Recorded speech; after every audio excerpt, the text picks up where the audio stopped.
Alors donc, bonsoir à tout le monde, à Erev Tov. Bon, notre rendez-vous hebdomadaire, donc le lundi soir. C'est qu'on est dans un mois chassidi, on a laissé le Yud qui se lève, on va vers le Yutet qui se lève. Et donc, il faut vivre ces périodes, il faut vivre ces moments. Et comment ces moments? Eh bien, déjà, Baruch Hashem, avec ces cours de Chassidut en Zoom, je vois que Baruch Hashem, du matin au soir, beaucoup de choses sont diffusées, donc j'encourage certains d'entre vous, tous, de suivre au moins un cours, ne serait-ce qu'un cours par jour, quelques minutes. On choisit l'intervenant qui vous touche, chacun doit avoir son feeling personnel, qui vous parle. Voilà. Il y a des intervenants qui vous parlent, mais qui vous parlent moins. Donc cherchez celui avec qui vous avez un Kesher Nishmati et vous le suivez. Bon. Donc c'est le mois de Kislev. Je vais vous rapporter une petite histoire. Je reste toujours dans le Yud qui se lève. Shabbat prochain, c'est peut-être qui se lève, mais il faut vivre encore avec le Yud, avec le Admodem Amtsaï. Une histoire qu'on rapporte très souvent, que lorsqu'il recevait des gens à Yechidout, son Shamash constatait qu'après la Yechidout, le Shtraimel, il avait le minag d'avoir un Shtraimel sur la tête, était trempé de gouttes de transpiration. Ça montre à quel point, lorsqu'il donnait une Yechidout, c'était la Klali du Klal Israël, il donnait entièrement aux Juifs qui étaient en face de lui. Et donc, ça lui demandait des gros efforts, même physiques, qu'un tzaddik transpire. Et bien lui, il s'investissait tellement dans cela, donc il transpirait de cela, il avait des gouttes de sueur. Et vous connaissez tous le mot qu'on raconte avec plusieurs girsaot, plusieurs versions, que l'Admor Zaken aurait dit sur l'Admor Amtsaï que si une veine s'ouvrait, ce ne serait pas du sang qui sortirait, ça serait de la chassidoute. Ça veut dire quoi pour nous? C'est des grands mots tout ça. Comme je dis, je répète. La Avoda, c'est répéter toujours la même chose. Un Bet Midrash, un Fabringen, c'est pas pour des chidushim sur un Tosfot ou faire un pilpoul dans une halakha. C'est intégrer les notions, les concepts. Donc vous prenez un petit concept, vous prenez un Perek du Tanya, même Aleph, qui est très très très connu, qui est conseillé à tout le monde sur la Vodat Hashem. Et on le dit, on le redit, on le redit, on le redit jusqu'à ce qu'il nous pénètre. C'est ce qu'on appelle la Aboda. On vit avec la chose, qu'on sente que ce juif, il vit avec quelque chose. Et je sais que le rabbi a beaucoup insisté, a dit des ma'amarim, des sichot, sur le concept de mea brachot. Mea brachot, qu'il faut dire 100 jours. Shabbat, c'est un problème parce que c'est moins de tfilotes que les jours de Chol. Et donc, le Shabbat, vous savez très bien qu'on essaye de créer des occasions de pouvoir dire des brachot. On prend un petit fruit, on fait un haet, on fait adama sur un. Mais ainsi de suite, on tâche de faire des brachot. Et ce qui est demandé à chacun, alors ça c'est le point que je voulais ajouter. Je ne vous cache pas que moi-même j'essaie de faire un effort là-dessus alors que j'ai l'habitude de faire en sorte que ces brachot là, quand on les fait, on essaie de le faire avec sérieux. Voilà.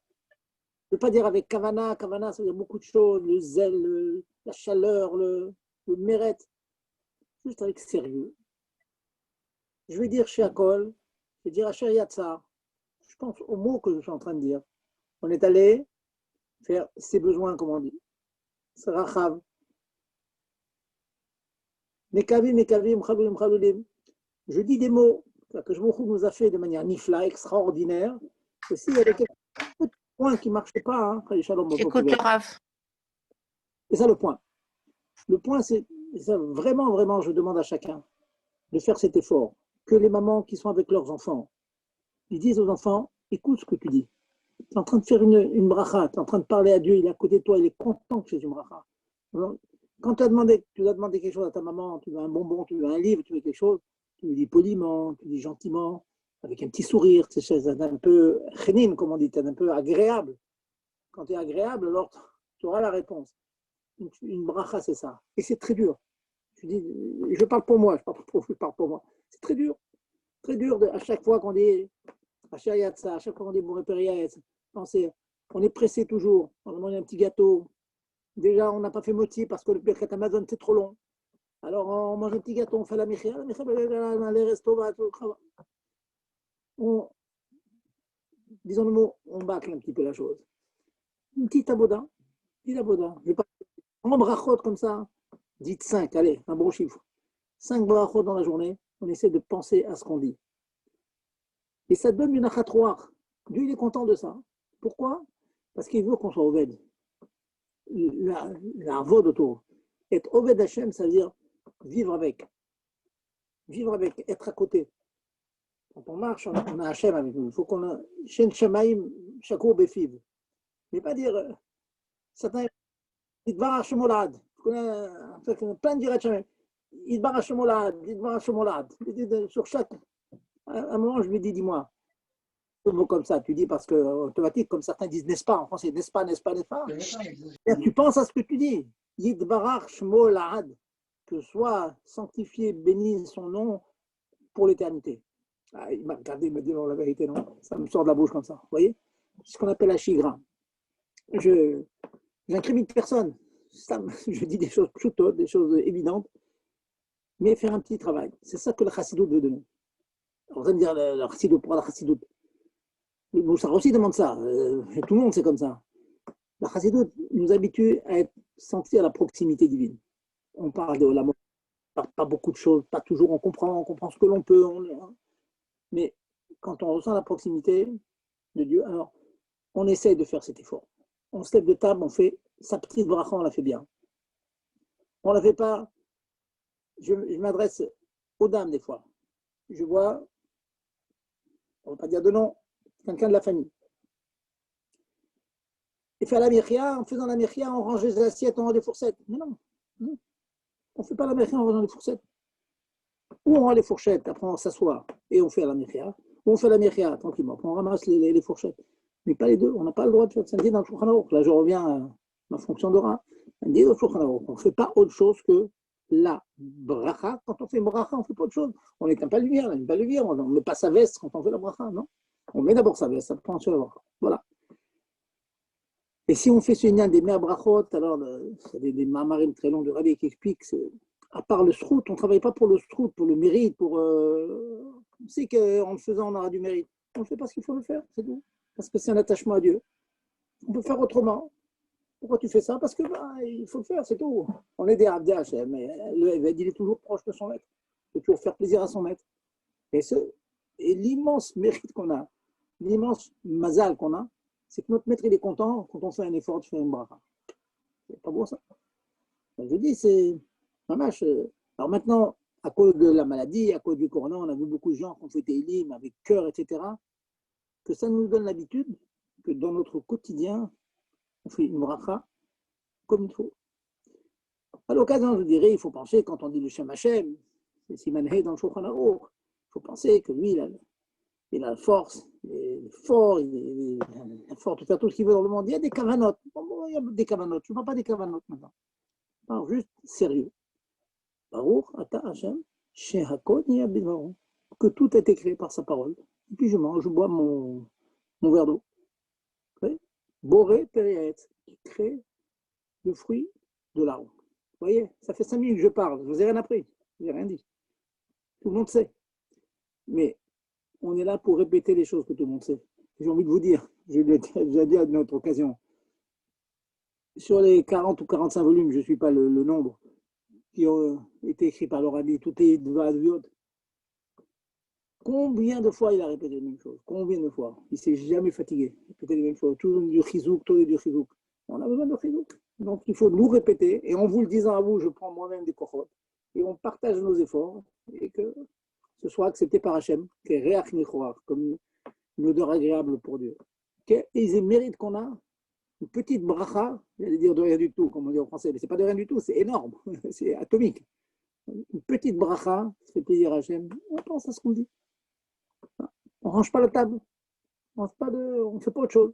On s'assoit, on fait chez Akol ou à la Mechia, et ainsi de suite, et après on s'arrête et on fait ce qu'il y a à faire. Voilà, c'est un des enseignements que les Rebbeim nous laissent.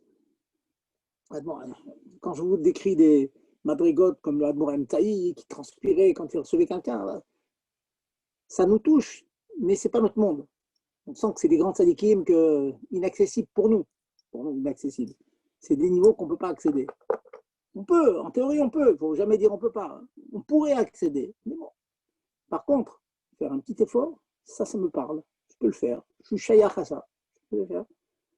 Une femme, une petite fille, etc. Je dis souvent à mes élèves, je leur dis, quand vous faites une bracha, faites-la bien. Faites une bracha bien.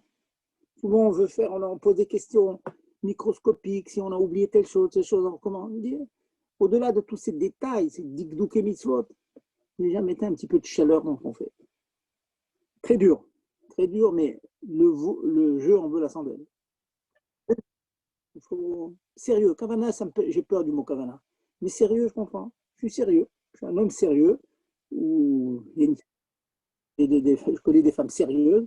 Quand elles font la bracha, elles s'assoient, elles font la bracha, après elles continuent leurs activités. Très simple. Voilà. Agave, ça me revient une histoire qui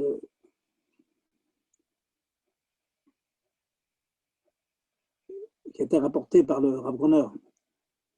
Il est arrivé une fois que un jour de Idvahadout, je ne sais pas si je l'ai raconté, peut-être je vous l'ai raconté, les femmes dans le Haïzar Tachim, au Seven, étaient tellement tellement chaudes, enthousiastes, qu'elles ont commencé à chanter. C'est vrai que c'est problématique. Marqué dans le Shulchan Kol Beisha Ava, la voix d'une femme, c'est considéré comme une herva, comme une unité. Enfin. Un homme n'a pas le droit d'écouter une femme qui chante. Posez problème. Les gens étaient, il faut vite monter à Zratachim, taper sur les vitres et dites aux femmes d'arrêter. Il se retourne vers le rabbi, le Rav Groner, le rabbi lui chuchote quelques mots à l'oreille. Bon, il fait parvenir le message, et au bout de quelques secondes, on voit les femmes qui faisaient autant de bruit, même plus. On a entendu leur voix, elles se sont mis à taper des mains, avec un enthousiasme extraordinaire. Les gens demandaient à Rav Groner, qu'est-ce que tu as dit au rabbi? On lui a dit, surtout ne leur dites pas d'arrêter. Quelqu'un qui habite la voûte, qui sert Dieu, il ne faut pas l'arrêter. Mais il faut remplacer cette itlaavout, ce réveil, cette chaleur-là, qui peut ne pas être conforme à la halakha, et la remplacer quelque chose qui est conforme. Chanter devant les hommes, c'est problématique.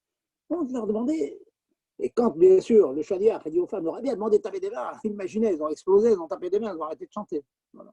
Ça, c'est le derech hassidi, toujours positif. Toujours positif. Ne pas casser un élan, pas casser un élan, mais l'orienter du côté droit, du côté positif. Voilà, donc cette histoire m'a touché. C'est très difficile d'avoir le tact, d'avoir la réponse au moment où il faut pour orienter les gens et leur éviter des faits avérotes et Voilà. Donc, dans quelques jours, c'est une tête qui se lève, on peut encore prendre ces enseignements. Comme ça, choutot, vous voyez, je ne veux pas encore vous raconter toute l'histoire d'une tête qui se lève, vous allez les entendre. Certainement, il y aura beaucoup de cours. Mais que cette racine fasse des hommes, des femmes différents. Et nous donne cette flamme dont on a besoin pour avancer. Et cela, il n'y a pas d'âge pour ça. On est toujours jeune au sens plein de mérite, plein de force, plein de dynamisme. Et quand on a Dieu à côté de nous, on n'est pas plein de dynamisme. Et Dieu à côté de nous, c'est nous qui décidons. Ce n'est pas en appuyant sur un bouton. C'est nous qui décidons. On décide de travailler, et bien ça vient tout seul. Voilà, donc on va reprendre notre cycle d'études. Je vous ai parlé longuement la semaine dernière d'un des 3 Issourim. Si bien sûr il y a des questions, hein, vous m'arrêtez, vous posez des questions, peut-être sur la semaine dernière. On a parlé de la halakha de Shehiya. Shehiya, c'est laisser un plat sur le feu. Bon, j'ai expliqué longuement qu'il fallait ou que le feu soit couvert, ou bien qu'il soit cuit, ou à moitié ou au tiers. Bon, on va parler maintenant du Issour de Atmana. Atmana, c'est enfouir. On peut enfouir dès le jour, quand on veut cuire quelque chose, on le met sur un feu électrique ou pas électrique, et puis cuit. Dans les temps anciens, on prenait des marmites, ceux qui ont vécu en Afrique du Nord ou en Pologne il y a un siècle, On amenait donc la gaffe dans un four, et puis la marmite était enfouie dans des braises, dans des cendres comme ça. Et donc, on pouvait être amené à attiser les braises, pour monter la chaleur. Donc, toute cette forme, alors, j'explique, je donne une petite introduction pour qu'on comprenne de quoi il s'agit. Donc, lorsqu'on voit une marmite avec un aliment qui est comme enfoui dans une source de chaleur. En hébreu, c'est léatmin, enfoui. En français, c'est enfoui, on le met dedans. Dans une source de chaleur, dès l'instant que ces éléments dans lesquels on les met peuvent augmenter de chaleur, il y a un problème. Dans la Masechet Shabbat, on parle d'un certain nombre de matières qui augmentent la chaleur. Ceux qui ont quelquefois, ça peut vous arriver de couper du gazon. Mettez du gazon dans un sac en plastique pour le jeter. Vous laissez quelques heures, vous allez voir que le sac en plastique chauffe. Il y a une fermentation qui fait qu'il y a une augmentation de chaleur. Donc, laisser enfouir une marmite dans du gazon, les paysans s'appellent du régras, un mot comme ça, c'est des herbes qu'on laisse pourrir comme ça, qui fermentent, et ça fait de la chaleur, ça fait de l'engrais. Et pendant que ça fermente, ça chauffe, donc ça peut faire chauffer une marmite. Donc les Chachamim ont interdit de prendre une marmite et de l'enfouir dans un élément qui peut lui augmenter de chaleur. Pour amener ça à notre quotidien, à nous, ça paraît de la grosse théorie, tout ça, comment on va enfouir dans du régras. C'est très simple, bien sûr que ça peut arriver. Ben, vous prenez une couverture et vous enveloppez une marmite dans une couverture et vous mettez tout ça sur la plata, sur le feu. Vous avez créé une situation où la marmite elle est enfouie dans la couverture. Ça, c'est intéressant. Donc, c'est quoi clair? On est Erev Shabbat. Erev Shabbat. Asur le'atmin Erev Shabbat bedavar amosif hevel. Traduction, il est interdit d'enfouir, même Erev Shabbat, pas seulement Shabbat, dans un élément qui provoque une augmentation de chaleur dans la marmite. Exemple très simple. Vous prenez la baffe, la marmite, ou du repas du vendredi soir, ou du Shabbat midi, vous la mettez sur un feu couvert par exemple, on a expliqué la semaine dernière, c'est permis, ou bien la marmite est cuite à moitié, on peut laisser sur un feu. Et pour que le repas continue à mijoter, je suis toujours Erev Shabbat, je fais rien de mal, on est Erev Shabbat. Je recouvre la marmite avec des couvertures. Et vous savez très bien qu'il y a des grandes keilotes dans lesquelles les gens font ça. La date est recouverte avec des couvertures sur la plata, sur le feu. Eh bien, le psak, ceci est interdit, d'après Shulchan Aruch. Vous allez entendre, je ne comprends pas, j'ai toujours voulu refaire ça, chez des gens très sérieux, ou là, peut-être, certainement. Mais ceux qui le font, ils s'appuient sur certaines chitotes, nous allons dire, certains avis. Mais ce dont je parle, c'est l'avis du Shulchan Aruch. Aussi bien le Beth Yosef, pour cette Sfarad, que pour le Rama. Donc, mettre une couverture sur une marmite qui est sur le feu, c'est interdit, même Erev Shabbat. Donc, si un jour vous allez chez un bon juif et vous voyez que ces marmites sont recouvertes, une couverture, une serviette, etc., couvertes, bien sûr, sur des parois aussi, vous dites, j'ai entendu que c'est interdit. Si maintenant il dit non, moi je vais demander à mon rave, etc., ok, on ne peut rien dire parce qu'il y a certains minagim comme ça qui se permettent, qui s'appuient sur certaines chitotes anciennes d'avant le Shulchan Aruch, etc., oulaï, mais d'après le Shulchan Aruch, en tout cas pour Chabad, c'est clair et net, qu'il est interdit de prendre une serviette et de recouvrir la marmite. Ça s'appelle Atmana Be'erev Shabbat. Interdit. Alors vous me demandez, mais quand ça augmente la chaleur, imaginons que j'enfouisse dans un élément qui conserve la chaleur, mais qui n'augmente pas la chaleur. Ça arrive dans le quotidien. Vous avez beaucoup d'invités ce Shabbat, il y a 5-6 grosses marmites bouillantes que vous voulez conserver bouillantes pour Shabbat. Il n'y a pas de place sur la plata, il n'y a pas de place. Vous avez mis 2 marmites, par-dessus peut-être encore 2 marmites, il reste 2 marmites, ça pourquoi faire. Alors une personne dit, t'inquiète pas, tu vas prendre la marmite de poisson du vendredi soir, elle est bien chaude, tu l'enfouis, tu l'entoures dans des des couvertures qui vont conserver la chaleur, mais pas sur la plata, hors plata. Ces couvertures qui vont garder la chaleur, conserver la chaleur de la marmite depuis Erev Shabbat, ceci c'est permis. Ça s'appelle Atmana be Erev Shabbat bedavar chez Eno Mosif Evel. Enfouir Erev Shabbat dans un élément qui n'augmente pas la chaleur de la marmite, qui la conserve seulement. Ça, c'est le premier issour de Atmana. Donc, en Erev Shabbat, enfouir dans du Mosif Evel, dans quelque chose qui augmente la chaleur, c'est interdit. Quelque chose qui n'augmente pas la chaleur, c'est permis. Donc, en l'occurrence, j'ai dit à cette personne, il n'y a pas de problème, tu prends toutes tes marmites. De préférence, prends les marmites que tu vas prendre le vendredi soir, parce que c'est sûr qu'elles sont bien chaudes quand le papa va rentrer de la choule. Elle a mis dans 2 couvertures, au moment du repas, elle a pris son poisson, sa couverture, elle a enlevé de la marmite, elle a enlevé des serviettes qu'elle avait mis autour, c'est parfaitement permis. Par contre, celle qui a eu la bonne idée de mettre sur la marmite les couvertures qui ont enfoui la marmite qui était posée sur la plata, le fait que la plata est chaude fait que la couverture devient Mosif Evel. Vous allez me dire, mais la couverture en soi, elle n'augmente pas la chaleur. Seulement, par le fait que c'est posé sur la plata ou sur un feu, le feu fait que la couverture aide l'augmentation de chaleur. Les poskim disent, même quand en soi, intrinsèquement, la couverture toute seule ne peut pas augmenter la chaleur, mais le fait que la marmite est posée sur une plata, donc cela provoque que la couverture, elle est considérée comme si elle est comme une couverture électrique en quelque sorte, qui a un courant, qui a une force d'augmenter la chaleur. Donc c'est interdit. Deuxième issour, tout ça encore une fois, hein, l'idée, c'est pour ne pas être amené à enfouir dans des braises et à augmenter les flammes. Une deuxième issour, qui est enfouir pendant le Shabbat. Ça, c'est un autre issour pour une autre raison. Les Kharim ont craint que, imaginez la plata, elle saute. Quelqu'un par mégarde marchait sur le fil branché au secteur, il a débranché la plata, c'est en train de refroidir.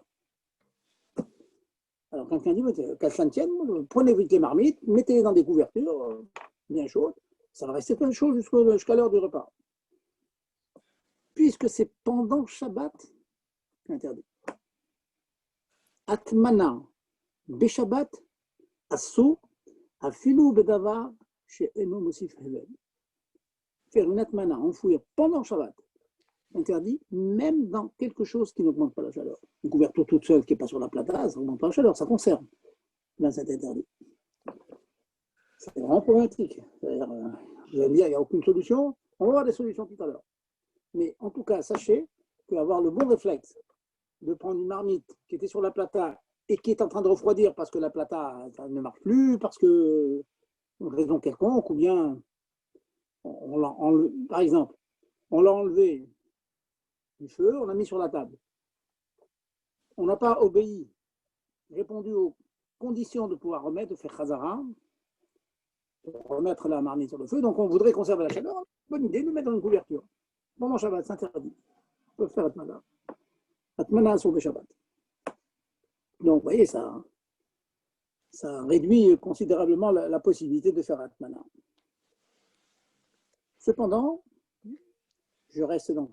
Oui, alors là, la raison, je vous disais que c'est un deuxième type, une nouvelle agdara, une nouvelle définition de Atmana. La raison, c'est que si on permettait de mettre dans des couvertures qui certes ne donnent pas la chaleur pendant Shabbat, Shema Nistanena, l'Agma nous dit peut-être le plat il va commencer à refroidir et on essaie de conserver la chaleur, donc plutôt que de la mettre dans des couvertures, on risque de la mettre sur un feu cuire et là on va arriver à Bichoun. Donc un traitement interdit, ou bien de peur qu'on soit amené à attiser les braises. Donc ça c'est l'interdit pendant Shabbat.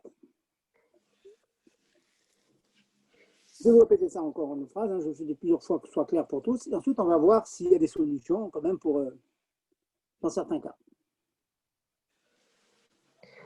Donc, pendant Shabbat, aucune atmana est permise, même dans une couverture qui n'est pas sur le feu.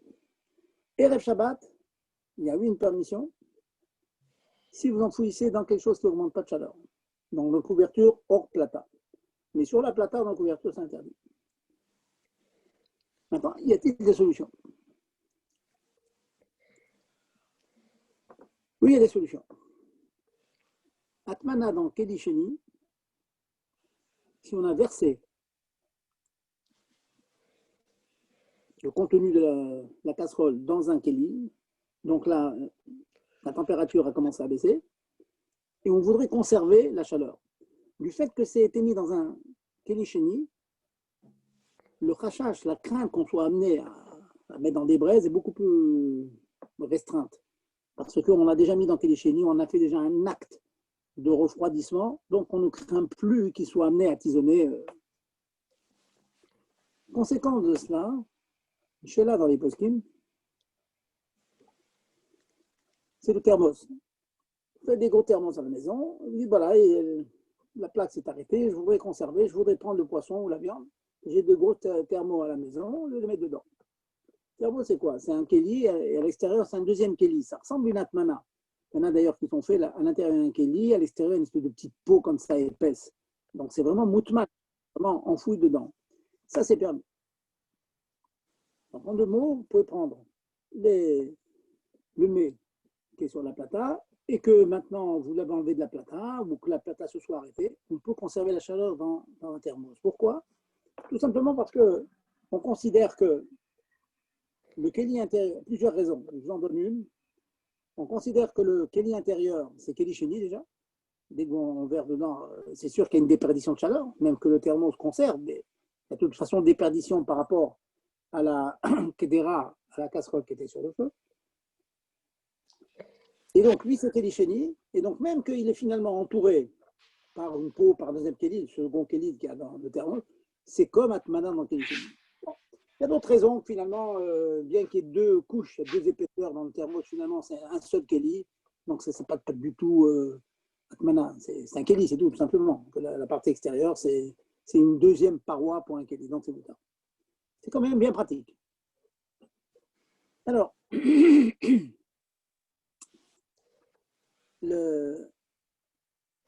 encore un cas concret.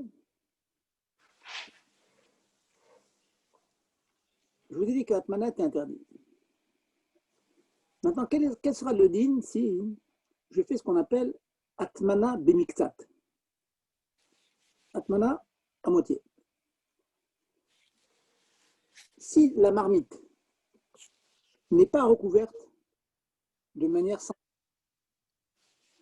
par exemple, on a mis une couverture, on a mis une serviette sur la marmite qui est sur la plata.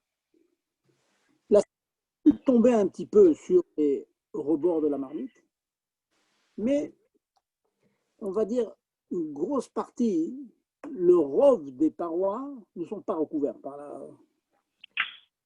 la serviette. Et Kalvachomer, à plus forte raison, si vous avez bien plié la serviette, de telle sorte que la serviette est posée sur la marmite et elle ne dépasse pas du tout. Ça arrive quand elle est bien pliée, vous voyez. Donc finalement, hein, la marmite fait office de couvercle. Ce n'est pas une atmana, ce n'est pas enfoui dedans. Dans la mesure où ce n'est pas enfoui dedans, ce n'est pas atmana. Donc, si vous avez envie qu'une fois que votre repas il est bien cuit, il est sur la plata, il ne serait pas interdit, pour que ça mijote mieux, de recouvrir le couvert de la marmite avec une couverture ou avec une serviette. Parce qu'il n'y a pas Turat Atmana, il n'y a pas une forme de Atmana, dans la mesure où les parois, elles ne sont pas recouvertes. Bon, on peut considérer, je dis le rove, il y en a qui disent que non, il faut une petite partie ne rentre pas dans le rove, est-ce que pour pile 50%. Mais on peut estimer à peu près que si le rove de la marmite n'est pas recouvert, si elle fait 20 cm par exemple, il y aura, on va dire 8 cm, moins que le rove qui est couvert, on peut permettre de laisser cette marmite recouverte avec une serviette qui l'enveloppe quelque part. Le mieux, c'est de mettre quelque chose qui soit bien plat dessus et que ça ne dépasse pas, le mieux. Ça, c'est donc ce qu'on appelle Atmana Bemiktsat. Il y a un yesod, un fondement qui est dit, il y a plusieurs preuves pour ça. si le but de cet atmana, ce n'est pas du tout pour conserver la chaleur, pour un autre but. Prenons un exemple. J'ai mis une serviette sur ma date, de telle sorte qu'elle ne couvre pas les parois. Ce n'est pas atmana, c'est juste comme un couvercle un peu épais. J'ai la bonne idée de mettre une chala au-dessous. Je peux mettre une chala sur le couvert d'une marmite, on l'a déjà dit. Réchauffer une chala, un gâteau sur le couvert d'une marmite, c'est permis. Mais là, sur le couvert de la marmite, il y avait une couverture, il y avait une serviette. Donc, je suis en train de glisser ma chala ou mon gâteau qui va être complètement enveloppé sous cette serviette. Au-dessous, il y a le couvercle, au-dessus, il y a la chala. Ça, c'est atmana. Problématique. Donc, dès l'instant que je vois des gâteaux qui sont posés sur une marmite et recouverts avec une serviette, c'est interdit. Imaginons le cas suivant. Vous avez mis vos gâteaux sur la marmite, puis il se trouve qu'il y a des petits moustiques, des petites mouches qui rôdent autour. Pour pas qu'elles tombent, que vous soyez amené à trouver un repas avec des insectes, vous recouvrez donc le pain ou les gâteaux avec une couverture. S'il est visible que vous avez fait cet acte pas du tout dans le but de conserver la chaleur ou d'augmenter la chaleur, vous le faites pour protéger la chose, ce n'est pas atmana. Intéressant cette chose-là, vous voyez, pas atmana. Imaginons que vous, voilà, comme vous dites, vous voulez réchauffer une chala. Alors vous dites, vous avez du papier aluminium qui est déjà coupé. Le fait d'entourer la chala ou le gâteau avec du papier aluminium et le mettre sur la marmite dans le but que le gâteau ou la chala chauffe plus rapidement, c'est atmana. Si vous la mettez directement, la chala, sans le papier aluminium, elle va chauffer moins vite. Si vous mettez du papier aluminium dessus, la chala est entourée, moutmenet, elle est enfouie dans ça, c'est interdit. Par contre, c'est très intéressant dans l'atmana, c'est très spécial. Si toute votre kavana, toute votre intention quand vous mettez ce papier aluminium, pas du tout pour que la température monte plus, davantage. Vous le faites juste parce qu'il y a des petits insectes qui rôdent, et donc, en fait, pour vous, c'est une protection seulement. Eh bien, c'est permis. Voilà, le concept d'atmana, c'est beaucoup talou dans la kavana. Tout simplement parce que c'est une zéra de peur qu'on soit amené à mettre dans des braises. Donc, si vous faites ça juste pour protéger des insectes, vous n'arriverez jamais à les mettre dans des braises. C'est ça l'idée. Encore une chéla qui peut poser toujours dans le même ordre d'idées. Je vous en dis encore deux ou trois, après j'écoute vos questions. Peut-être que ce que je vous dis, vous avez des questions. Imaginons que dans la daf, vous vouliez mettre du riz ou des grains de blé. Très souvent, on met le riz et les grains de blé dans la daf, dans la marmite. De plus en plus, vous achetez des sachets de riz dans du plastique. Et tout ce plastique-là, il est plein de riz, vous le mettez au fond de la marmite et il reste cuit dans l'intérieur de la marmite. Si vous réfléchissez bien, le plastique en question, quelquefois sont des sachets en tissu qui contiennent du riz ou des céréales, du blé, en fin de la marmite. Si vous réfléchissez bien, donc en général, c'est fait pour conserver la chaleur. Donc si vous le mettez à l'intérieur de la marmite dans le but de conserver la chaleur, il y a un problème d'atmana. Vous êtes en train d'être matmine dans un ochel, dans un aliment. Pour cela, beaucoup de poskim m'interdisent de mettre ce sachet de thé, ce sachet de riz, ou de céréales, de blé dans la date. D'autres disent que, en fait, très souvent, on utilise ces sachets de riz ou de céréales pour que le riz ne s'éparpille pas dans tout le tafchil, dans tout le repas. On n'a pas spécialement une kavana que le plastique ou l'espèce de pochette qui contient le riz augmente la chaleur. On le fait pour que le riz reste entier, comme ça vous pouvez prendre le sachet et puis le servir chacun de la famille. Il n'y a pas la kavana d'atmana. C'est intéressant, comme il y a une discussion dans les poskim, beaucoup, dans Shmirat Shabbat et tout, ils proposent, si vous avez mis votre riz dans du papier aluminium, de faire des trous dans l'espèce de poche là que vous avez, dans le papier aluminium. Qu'est-ce qu'on gagne? On gagne que quand il y a des trous, le riz est connecté avec l'ensemble du tafchil. Donc en fait, on voit bien que toute votre kavana, c'est que le riz reste entier, ne s'éparpille pas, parce que sinon on le trouve partout, on ne le retrouve plus. Donc, comme le riz est connecté avec le reste, donc vous êtes en train de tout simplement de le cuire, en train de le cuire dans la marmite. Seulement, je voudrais qu'il soit dans le papier alu ou dans cette pochette pour pouvoir le récupérer ensuite, servir à la famille. Petite chose, je résume ce que je viens de dire.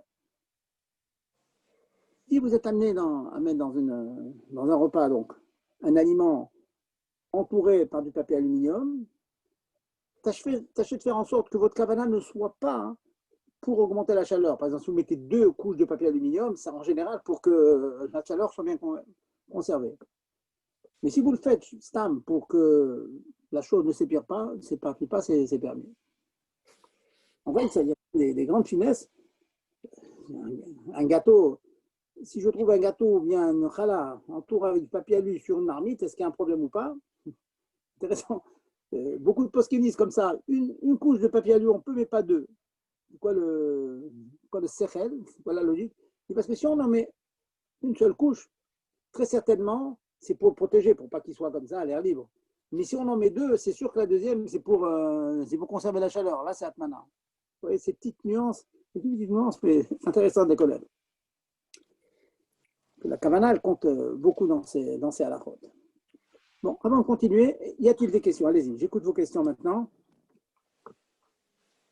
Je vais résumer donc vraiment les yesodot de Atmana. Puis on va parler tout à l'heure d'ailleurs du fameux croque-pot, le mijoteur, j'en ai déjà parlé plusieurs fois. Et c'est une grosse chéla que les poskim se sont beaucoup penchés dessus. Beaucoup ont interdit, et puis elles ont permis. Je vais expliquer ça tout à l'heure. Allez-y, mais avant, j'écoute vos questions. Allez-y. Pas de questions? Nous, les dames? Allez, vous avez des questions? Les micros sont ouverts. Hein. Allez, Gérard, dites-leur de poser des questions. Là, moi, je veux savoir que j'ai un public en face de moi quand même. C'est sûr. Non, ce qui est étonnant, c'est que personne n'a de questions, donc tout va bien. Tout va bien. Gérard, vous connaissez la plaisanterie qu'on dit? La quoi? Une plaisanterie qu'on dit. Une maison qui n'a pas de question, hein, il y a une question sur la maison.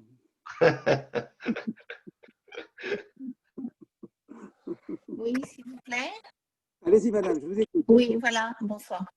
J'ai une petite question. Je suis étonnée parce que j'ai vu des femmes dont tu parlais, Diane. Approchez-vous du micro, madame.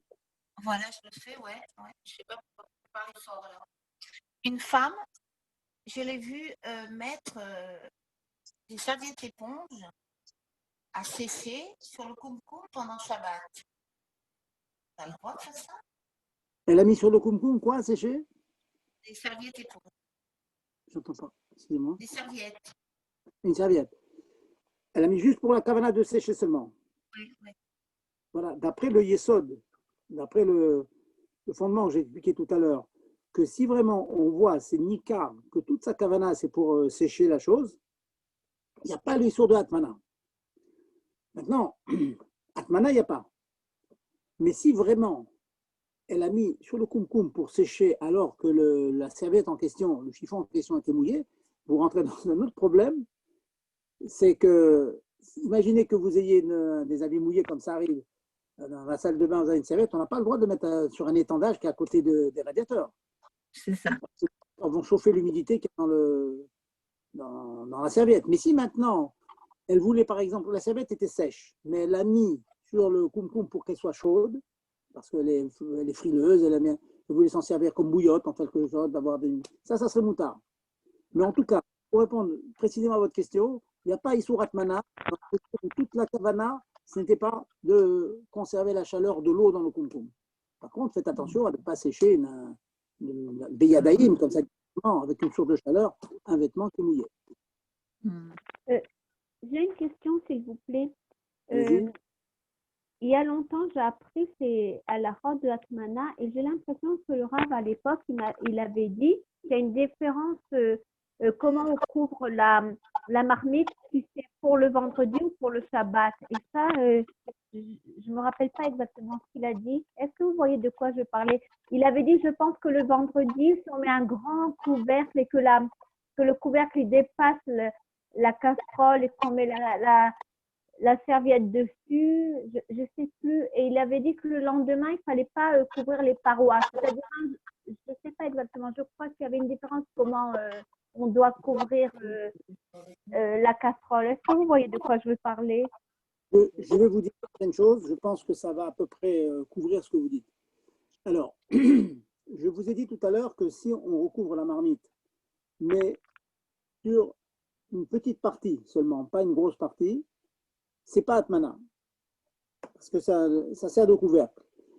Donc, ce que vous avez appris, c'est que si on met un grand couvercle, et sur ce grand couvercle, on met une serviette, c'est pas atmana, parce que la serviette ne tombe pas du tout sur les parois, elle est posée dessus, c'est un couvercle, c'est un kissouille. Donc, ça c'est permis. Mais si c'est ça que vous avez appris, ce qui est absolument vrai, c'est vrai aussi pendant Shabbat. C'est pas atmana. Pendant Shabbat, il n'y a pas d'interdiction d'appeler comme ça, parce que Bichlad, c'est pas atmana, vous voyez. Dans la mesure où la serviette ne couvre pas les parois, disposer dessus, c'est pas atmana, donc c'est la même chose. D'accord. Ok, merci. Bon. Maintenant, il y a d'autres questions? Oui, j'ai une question, mais qui n'a rien à voir avec ça. Allez-y. Voilà, pour la ceinture de Shabbat. Alors, maintenant, mon mari me dit qu'on ne doit plus utiliser la ceinture Shabbat qu'on achète dans le commerce. Mais qu'en réalité, il faut faire comme. Mesdames, si vous me permettez-moi, je vais éviter de vous répondre à cette question. Ah, Parce ok. que beaucoup de périmes là-dessus, des plastiques et tout. Vous parlez parce qu'à cause du confinement, il faut sortir avec le. Ah non, rien à voir. Non, non, rien à voir. Allez-y. Non, non, non. Non, alors avec mon mari, depuis quelques années, on n'utilise plus la ceinture Shabbat, comme on achète dans les magasins, à part pour Paris. On prend la ceinture, mais après, on rajoute un élastique comme on faisait dans le temps, il y a 30 ans. Voilà. Alors, là, on dit qu'il faut que la ceinture soit jolie, parce que je suis une femme, il faut que ce soit joli.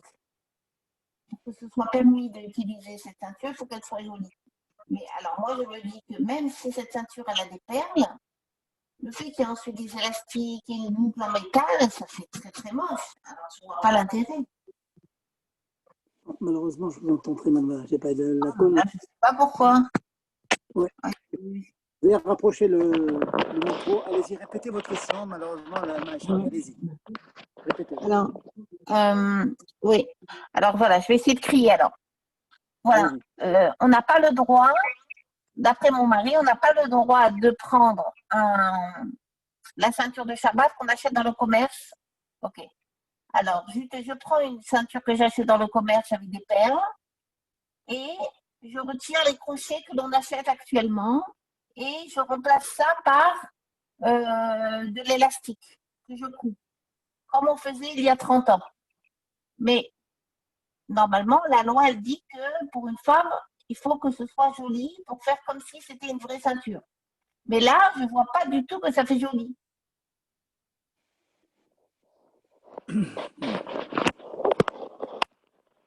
Alors, je vais essayer de répondre. Hein. Je ne sais pas si je vais répondre vraiment à votre question. Cette histoire de ceinture, c'est beaucoup de marloquotes, beaucoup de divergences d'opinion dans les poskim. Beaucoup. Et je ne vous cache pas que beaucoup de gens font un peu n'importe quoi avec cela. D'abord, souvent, ils apportent en plus. Ils ont déjà une ceinture qui sert leur pantalon, ils l'ajoutent sur la chemise, mais ça n'a aucune utilité. Mais si on s'arrange, comme vous avez dit, pour ne pas utiliser ces crochets, faire vraiment que la clé serve de boucle, que sans cette clé, on ne pourrait pas fermer la ceinture. Donc, elle a vraiment une fonction de boucle. Dans ce cas-là, on peut porter la clé. Et en l'occurrence, si c'est vrai, je dis bien si c'est vrai, parce que très souvent, je vois, il y a les crochets de toute façon qui peuvent fermer la ceinture et on ajoute la clé. Donc, la clé n'a aucune utilité, vous voyez. En plus, elle pend, ça veut dire, c'est pas comme un élément qui va vraiment servir de ceinture, au contraire, c'est un rajout. Maintenant, le point que vous auriez dit au nom de votre mari, il n'est pas tout à fait exact si vraiment la clé a une fonction de boucle. Quand est-ce que l'on dit que pour une femme, il y a une différence avec un homme? C'est par exemple pour une montre. Pour une montre, on peut très bien imaginer une montre, même qui s'arrête de marcher. Quand c'est une jolie montre, les femmes peuvent continuer à la porter, ça fait partie de leur habillement. Même si la montre s'arrête, souvent la gaz ont une jolie montre avec, en or, etc. Pour les hommes, en tout cas ça devrait être comme ça, la fonction essentielle de la montre, c'est voir l'heure. Donc si elle s'arrête, c'est plus un tarchit, c'est plus un bijou, c'est quelque chose d'utilitaire, mais qui ne sert à rien maintenant parce qu'elle est arrêtée. Donc il ne peut pas la porter. C'est là qu'il y a une différence entre l'homme et la femme. C'est quelquefois, quelque chose peut être un tarchit pour une femme et pas pour un homme. Maintenant, la clé en question, le éther de la clé qu'on a mis avec les élastiques, c'est pas du tout parce que c'est un tarchit. Dans le Shulchan on parle, les poskim au début, ils mettaient des clés en argent, c'était vraiment, ils le portaient en tant que broche, c'est autre chose.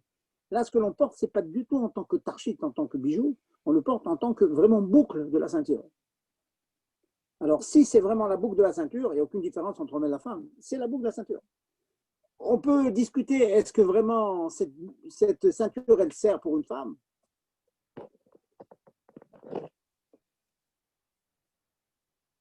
On peut discuter, mais dans la mesure où la femme s'est arrangée pour que cette ceinture lui serve à quelque chose, même que ce n'est pas un bijou, c'est moutard quand même.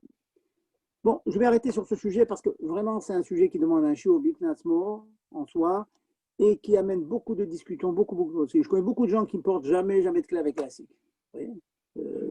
Pour diverses raisons, parce que vraiment, c'est dans l'Europe des cas, les gens le font très mal et ça ne sert pas de boucle. Donc, revenons donc à Atmana. On aura l'occasion, Bezat Hashem, d'étudier les Chotorot Sahara, on les fera en détail. Alors, sur Atmana, que dites-vous? D'autres questions? S'il n'y en a pas d'autres, je veux dire encore une ou deux à la chôte. Le temps passe vite, malheureusement. Excusez-moi. Oui. J'ai une autre question, mais c'est pas vraiment Atmana. C'est c'est en rapport avec chauffer. Comment on fait pour faire chauffer, par exemple, un biberon au bain-marie? Est-ce qu'on peut Ah là là, madame. Baruch Shekivanti. Vous m'arrachez de la bouche ce que j'allais dire maintenant. Ah. Voilà. Et c'est Atmana. C'est Atmana. Juste, est-ce Alors, que si on fait Kélish ça marche? Même si c'est encore brûlant? attendez, j'y arrive une seconde. Ok, merci. Alors, une seconde, je réponds à votre question. Vous voulez chauffer un biberon, vous voulez chauffer quelque chose. Sachez une chose qu'on a eu l'occasion de dire, que si on prend un liquide chaud, et, excusez-moi, un liquide froid, est-ce qu'on a le droit de le mettre dans Kelisheni? C'est quoi Kelisheni? De l'eau du kumkum, on la met dans une casserole. La casserole est pleine d'eau bouillante, de Kelisheni, je dis bien. Pour les liquides, nous disons Kelisheni et non Mevachel. J'ai eu l'occasion de vous dire, si vous avez de l'eau bouillante de Kelisheni, bouillante, imbuvable, vous avez le droit d'ajouter dedans de l'eau froide crue, du lait, c'est le droit. Il y a beaucoup de choses qu'on ne peut pas mettre dans Kelisheni, ce qu'on appelle les calés à bichou, les choses qui cuisent facilement. Mais les liquides crus, je dis bien. Donc si vous avez une fois un café, vous avez un chocolat bouillant, imbuvable, vous pouvez le mettre sous le robinet, ajouter quelques gouttes d'eau froide, les gouttes d'eau froide ne cuisent pas. Il n'y a pas de cuisson d'un liquide dans Kelisheni. D'après cela, il n'y aurait pas de problème de prendre du lait froid, vous lui donnez au bébé un lait un peu tiède, et le mettre dans un Kelisheni d'eau. Vous prenez une casserole halavi, vous mettez de l'eau du kumkum en général est parlé. Vous mettez du kumkum dans cette casserole, vous avez de l'eau très très chaude, et dedans, vous avez le droit de mettre votre biberon, et le lait va chauffer. Aval, et c'est là que je fais la liaison avec le shiur d'aujourd'hui de Atmana, si vous mettez, disons que vous avez un biberon qui fait 4 cm de cathéorique, et que quand vous mettez votre biberon plein de lait froid, vous le mettez dans la casserole, si le biberon est complètement plongé dans cette eau, il y a une sourate mana. Donc, pour répondre à votre question, vous devez vous arranger, si vous voulez réchauffer du lait pour bébé, de remplir votre biberon de telle sorte qu'il y aura une partie du biberon qui sera hors de l'eau. Et ça chauffera, vous inquiétez pas. On a fait l'expérience plusieurs fois. Donc, vous avez le droit de faire atmana, mais il faut que ce soit atmana bemiktat, pas entièrement. Prenez le biberon, vous mettez dans de l'eau bouillante de Kedisheni. Le biberon, il va dépasser le niveau de l'eau bouillante, c'est permis. Une Voilà. partie du biberon ou une partie du lait qui est dans le biberon? Ce qui est marqué dans les poskim, c'est de mettre le biberon. Mais pour que c'est mistaber de dire, c'est logique de dire qu'il faudrait laisser une partie du lait à l'extérieur. Voilà, de telle sorte que l'aliment lui-même, parce que sinon l'aliment lui-même va être moutman. Donc c'est mieux que le lait dépasse un petit peu de lui-même. C'est beaucoup mieux. Et là, vous avez votre biberon, et ça chauffe vite et bien en faisant comme ça. On a fait l'expérience, quand l'eau est bien bouillante, ça chauffe très vite. Et c'est le moyen le plus pratique et le plus cachère d'avoir un biberon chaud pour les bébés, en évitant le problème de bichoul, qu'il n'y a pas parce que c'est Kedisheni. Kedisheni ne cuit pas les liquides. Il n'y a pas le problème de Atmana parce que ça dépasse. Voilà. Donc, vous voyez, c'est un rapport avec le shiur d'aujourd'hui. Ok, merci. Mais faut- Je fais une autre question en rapport avec ça. Du coup, d'après ça, j'ai déduit que si je mets par exemple une bouteille d'eau, Evian par exemple, une bouteille d'eau, à côté du kumkum pour qu'elle chauffe, ou par exemple sur un radiateur, est-ce que j'ai droit pour qu'elle soit directement chaude? Alors, si maintenant vous mettez la grosse différence entre ce que je viens de dire et votre question actuelle, elle est la suivante. C'est que si vous mettez à côté du kumkum ou sur un radiateur, dans des cas, certes, je suis d'accord, assez rare, mais le soda, l'eau que vous mettez, c'est de l'eau crue, vous le mettez à côté d'une source de chaleur, qui n'est pas Kedisheni. Alors, je peux bien imaginer qu'à côté du kumkum, ça va mettre 3-4 heures pour chauffer vraiment, ça certes. Mais dans la théorie, si vous laissez 24 heures, ça pourra le cuire, le chauffer, si c'est collé au kumkum. Si vous mettez, maintenant il fait -2, -3 à Paris, les radiateurs sont bouillants, je vous garantis, vous mettez du lait ou de l'eau, dans 2 heures, elle sera bouillante. Vous voyez? Alors que ce que j'ai permis pour chauffer le biberon, c'est de mettre dans de l'eau certes bouillante, mais doucement, est en train de refroidir. Ce n'est pas une source de chaleur qu'elle est chenille. Donc les liquides ne cuisent pas dans quelle chenille. Mais à côté du kumkum ou sur un radiateur, ça va cuire, donc c'est un saut. Et même que vous le laissez, genre 10 minutes, un quart d'heure, pour l'enlever de la barre, on n'a pas le droit parce que les poskim ils disent que Shema Yishkar, peut-être qu'il va oublier. On peut l'oublier là-bas, il va cuire. Vous avez compris la différence? Ok, merci beaucoup. Voilà. Non, C'est par rapport au biberon. excusez-moi. Donc, une dernière question, s'il vous plaît. Oui. Allez-y. Allez-y. Madame. Par rapport au biberon, il faut qu'il soit le rove en dehors de cette eau ou que la tétine? Parce que vous avez dit le Oui, rove. Oui. Non, il n'y a pas besoin qu'il y ait le rove à l'extérieur. Le rove, c'est quand la couverture recouvre la marmite. Mais quand c'est une atmada dans l'eau, il faut faire juste le équerre que ça dépasse. Il n'y a pas besoin que le rove soit à l'extérieur. Ah, merci. Je vais finir avec une halakha.